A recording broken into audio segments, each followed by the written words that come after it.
Kita akan tunjukkan juga bagaimana hitam mengantisipasi pembukaan gajah ini.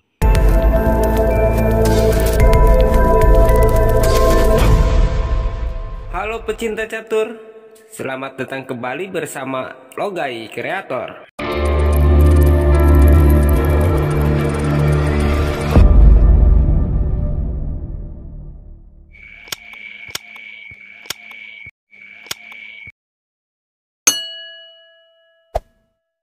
Pada video sebelumnya, kita sudah menunjukkan pembukaan gajah yang begitu hebatnya melahirkan banyak jebakan beruntun dan serangan tajam menebas sayap dan menusuk jantung pertahanan hitam.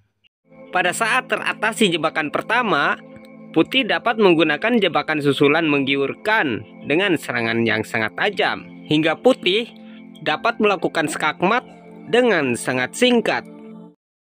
Di video kali ini, kita akan tunjukkan juga bagaimana hitam mengantisipasi pembukaan gajah ini. Sebelum kita menunjukkan bagaimana hitam mengantisipasinya, buat yang belum menonton video sebelumnya, mari kita simak dulu bagaimana kehebatan putih menggunakan pembukaan gajah ini. Permainan dimulai dari pion E4, pion E5, gajah C4. Ini yang dimaksud pembukaan gajah. Kuda F6, kuda C3. Susunan gerakan jebakan ini terjadi dari kuda kali pion, yang bertujuan jika kuda kali kuda, hitam akan mendorong pionnya ke D5 untuk mengambil salah satu perwira putih. Jika gajah kali pion, hitam akan menangkap dengan menteri. Dan ada harapan kuda putih yang saat ini terancam menteri balik lagi ke C3 mengancam menteri. Lalu menteri kali pion. Dan di langkah berikutnya akan dapat benteng. Itulah harapan hitam. Kita lihat lagi ke belakang. Setelah hitam kuda kali pion, putih tidak akan kali kuda, tapi akan menggerakkan menterinya ke H5.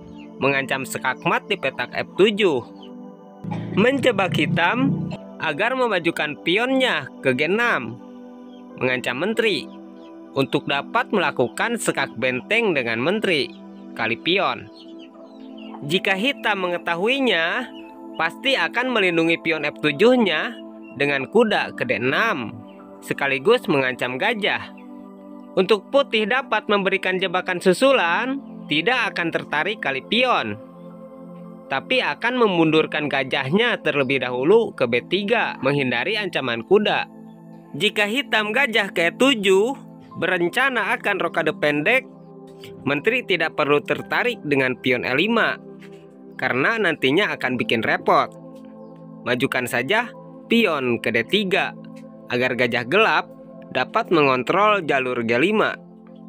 Saat ini pion terancam menteri. Pastinya hitam akan melindungi pion E5-nya dengan kuda ke C6. Lalu kuda ke F3 menyerang petak G5.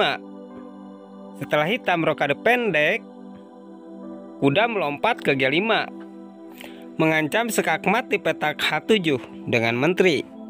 Jika hitam memajukan pionnya mengancam kuda, kuda ini dapat dijadikan umpan. Lalu putih memajukan pion ke H4.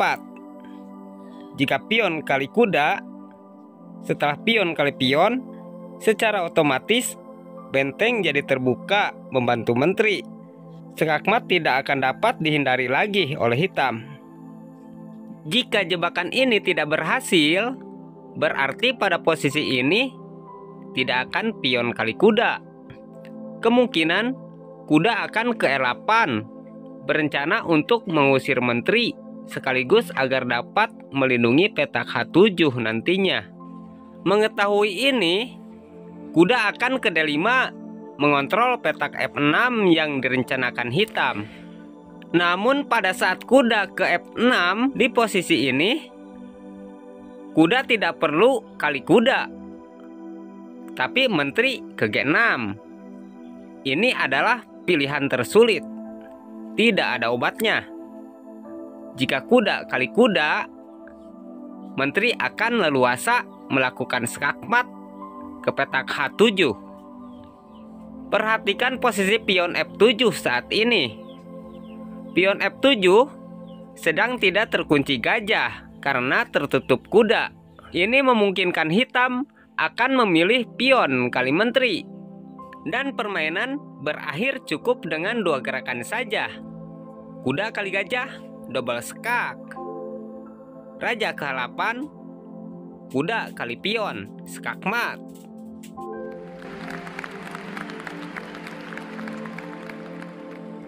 Dan sekarang giliran hitam membalas pembukaan gajah tadi. Tadi kan pion E4, pion E5, gajah C4. Pada posisi ini, tidak salah buat hitam membalas dengan kuda ke F6. Posisi kuda F6 ini sangat baik karena mengontrol petak H5 dari serangan menteri. Kesalahan hitam tadi itu yaitu setelah putih kuda ke C3, kuda kali pion, mencoba memberikan umpan kuda gratis pada kuda. Ada niat memajukan pion. Kita lihat lagi ke belakang setelah gajah ke C4. Di sini hitam dapat menggagalkan serangan putih seperti tadi dengan pion ke F5, gambit kontra Calabres. Tujuan dari gambit ini adalah untuk mengontrol pusat dengan lebih baik dan merusak rencana putih dengan strategi Italianya.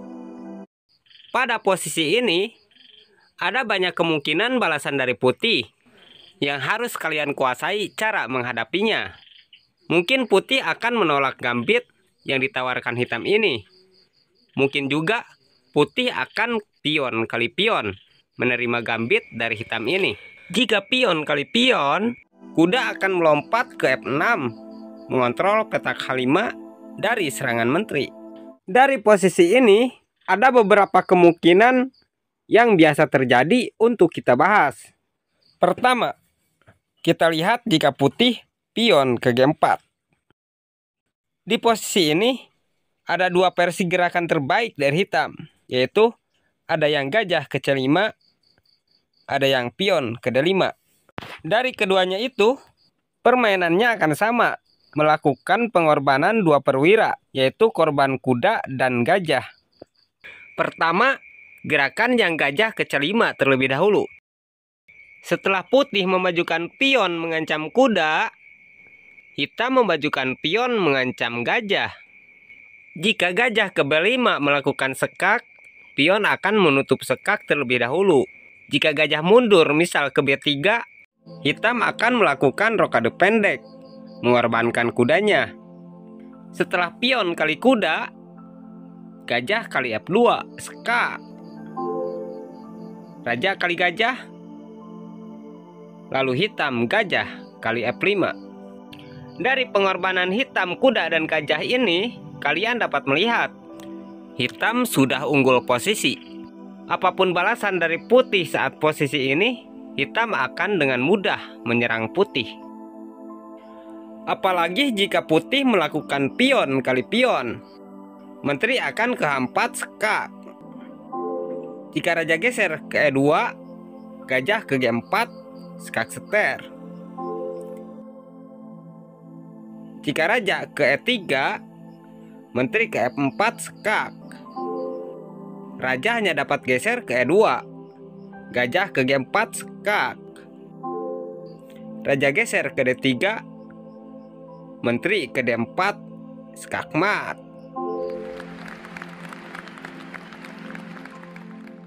Jika saat disekak dengan menteri tadi, raja geser ke G2, gajah ke E4 skak.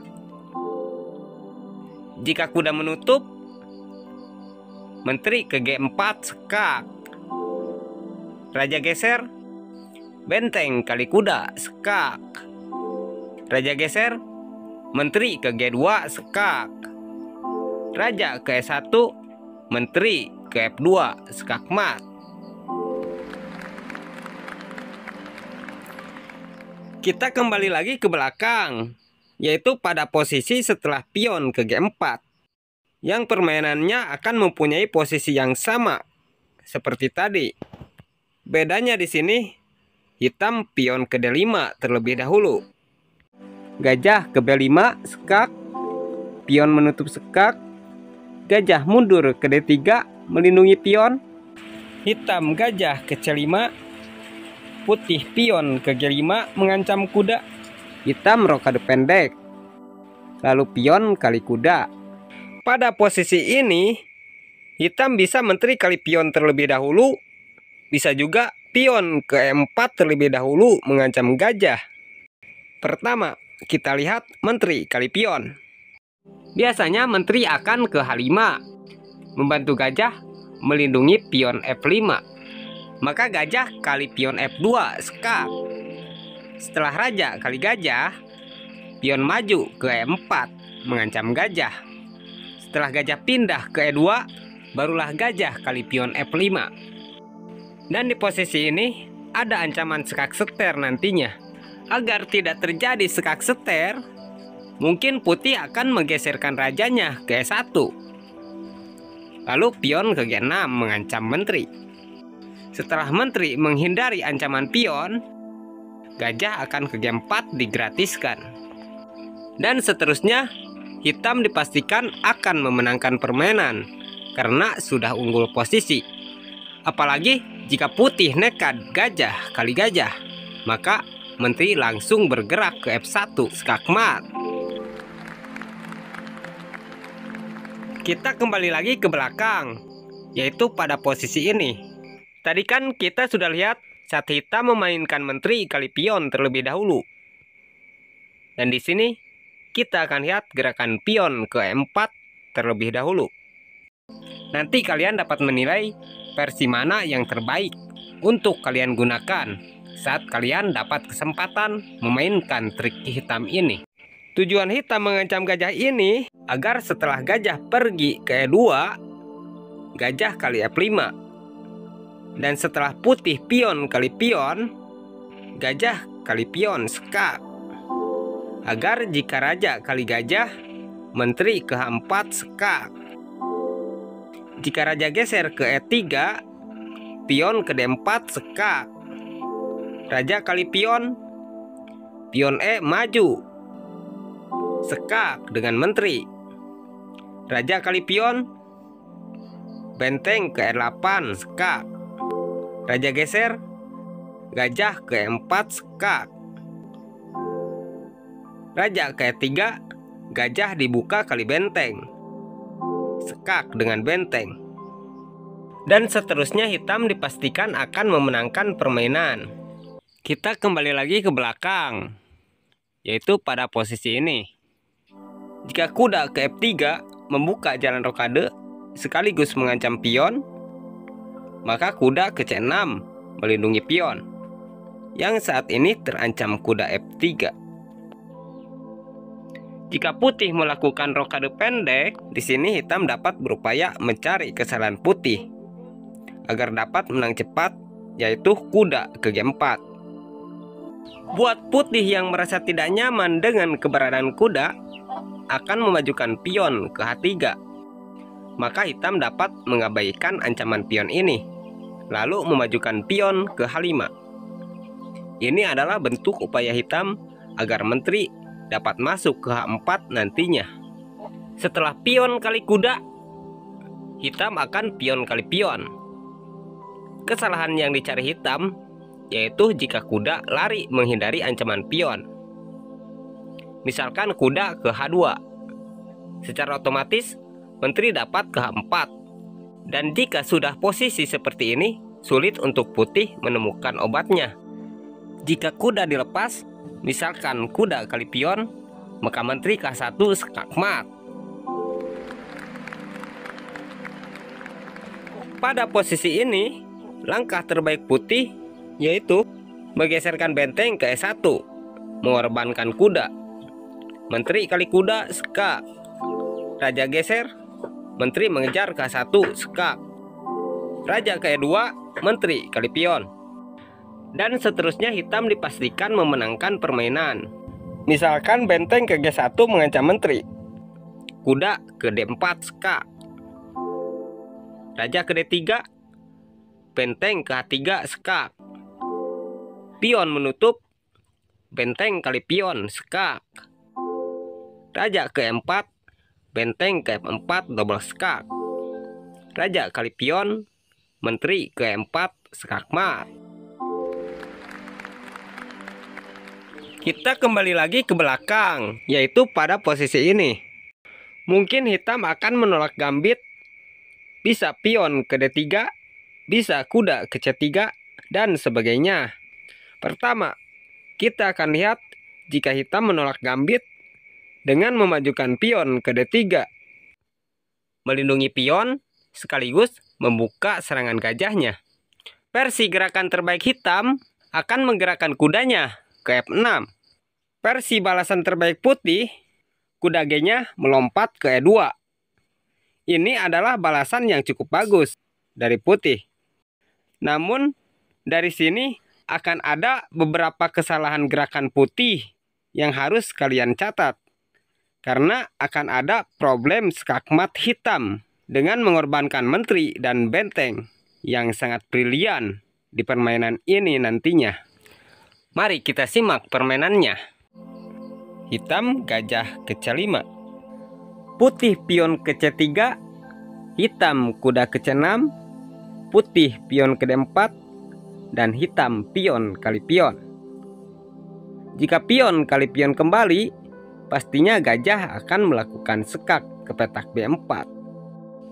Setelah gajah menutup, hitam kali pion, dan hitam akan unggul posisi. Jika kuda yang kali pion, posisi masih seimbang dan hitam pion kali pion. Setelah putih mengeluarkan gajahnya ke F4, menyerang pion C7, pion maju ke D5, menyerang gajah. Gajah pastinya akan ke B5, mengunci pergerakan kuda. Maka hitam gajah kali kuda, lalu menteri kali gajah. Kuda tidak dapat kali menteri karena masih terkunci gajah.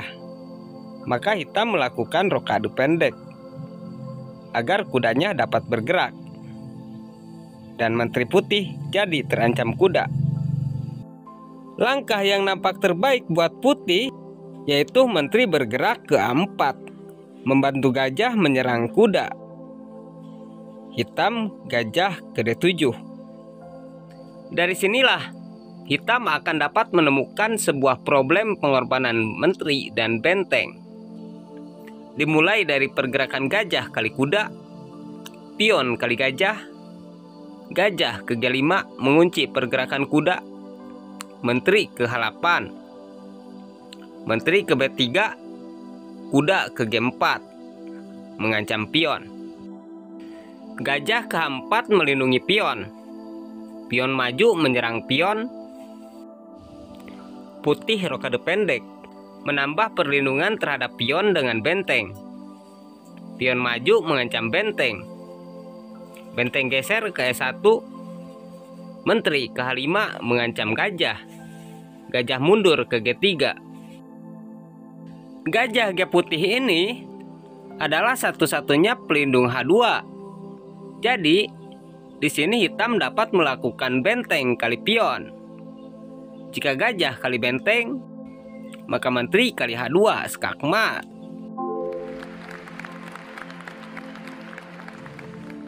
Pada posisi ini, sepintas putih masih aman.